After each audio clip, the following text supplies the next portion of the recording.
le vek ole tun tum chu pizo nun moi lampang bok ani le ama se thu dang deuh aizola ron thlen pui ani to a ko ta hruai ani dona beng warna a kan thu don dan angin le kha he tuna kan lo chiar photang alaka FIR thelu ani awanga police ten anman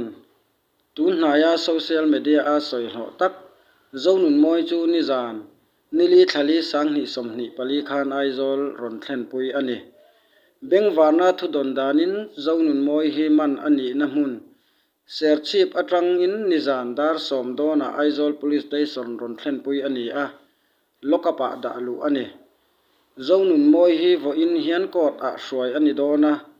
police ten thu zo fia atan kol an dil don nge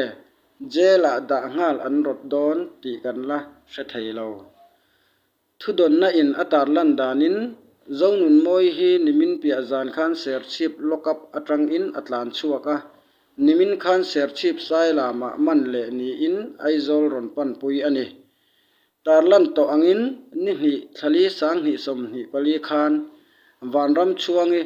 ruat felnu chuan cybercrime police station a zonun moi laka hian FIR thelu ani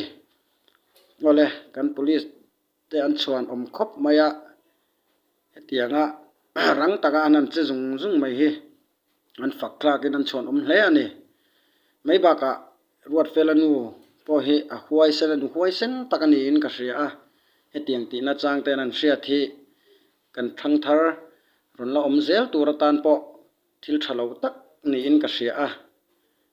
hetianga tingam pol hi om zelila a tha in ka hria